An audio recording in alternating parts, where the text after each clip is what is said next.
কাজের ফাঁকেই সেদিন চলে গিয়েছিলাম শান্তিনিকেতন। রীতিমতো শিয়ালদা স্টেশন থেকে সাত্তাকুড়ের মা তারা এক্সপ্রেস ধরেই যাত্রা শুরু। বোলপুর স্টেশনে নেমেই যেটা সবথেকে বেশি দৃষ্টি আকর্ষণ করেছিল সেটা হলো কবিগুরুর অসাধারণ এই ছবিটি। সারা স্টেশন জুড়ে যেন ঐতিহ্যের ছোঁয়া। স্টেশন থেকে বেরিয়েই টোটো ধরে গন্তব্যের উদ্দেশ্যে যাত্রা শুরু। প্রথমেই গিয়ে পৌঁছালাম কোপাই নদীর পাড়ে। চারিদিকে সবুজের সমারোহ, সুন্দর রৌদ্রোজ্জ্বল পরিবেশের সাথে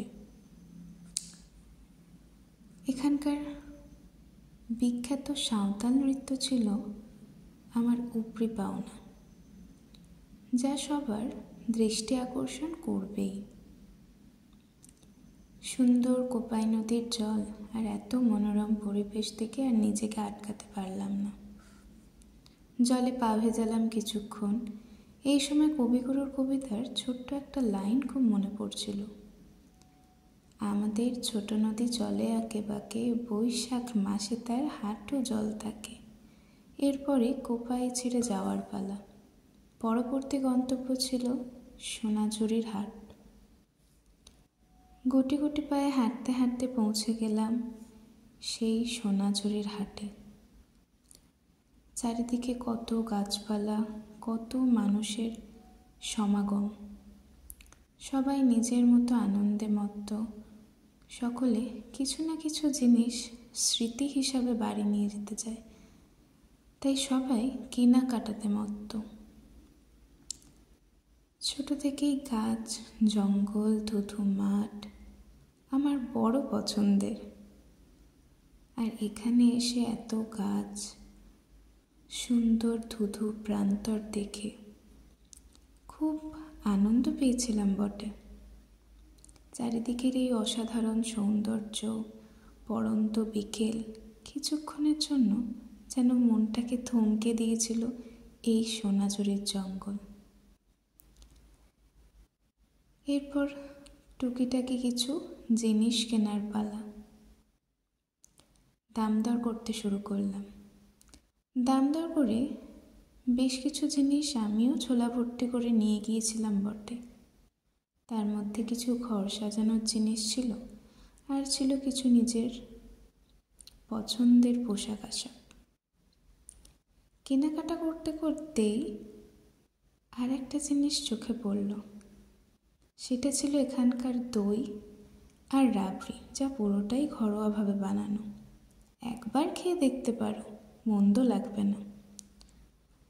আর এনার বাঁশির সুর, উফ, আর কিছু বলার নাই, এতই সুন্দর। শেষমেশ লোভ সামলাতে না পেরে সোনাঝুরির জঙ্গলের মধ্যে খানিকটা পথ এগিয়ে গিয়েছিলাম বটে। সারাদিনের দৌড়াদৌড়ি পর পেটে বড় চুচোয় ডন মারছিল, তাই চলে গিয়েছিলাম একটা সুন্দর খাবার জায়গা, যেটা একদম সোনাঝুরির পাশেই ছিল। নামটাও সুন্দর, শকুন্তলা।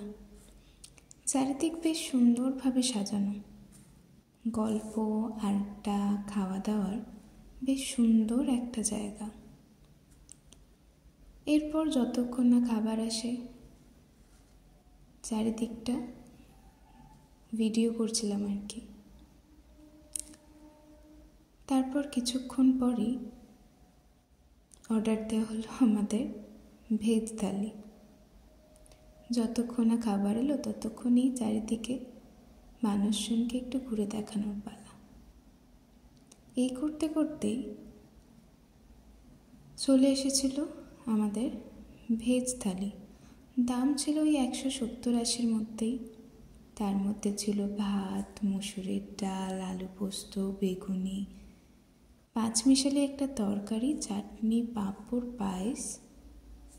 এর সাথে আলাদা করে নিয়েছিলাম চিকেন কষা আর কাতলা কালিয়া। এরপর ডাল দিয়ে, আলু পোস্ত দিয়ে ভাত মেখে কপ কপ করে খেয়ে নিলাম।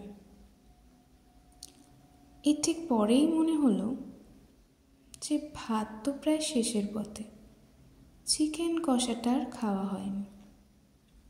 তাই শেষমেশ একটু চিকেন, একটু লেবুর রস দিয়ে মেখে টেস্ট করলাম আর কি। পুরোটা অবশ্য খেতে পারিনি। খাওয়া দাওয়া শেষ হতে না হতেই সোনাঝুরি, সুন্দর শান্তিনিকেতন, বোলপুর স্টেশন সবই ছেড়ে যাওয়ার পালা। শেষের দিকটা বড্ড মন কেমন করছিল। এত সুন্দর পরিবেশ ছেড়ে আবার সেই ব্যস্ত জীবনে ফিরতে হবে। তাই বাড়ির উদ্দেশ্যে গেলাম।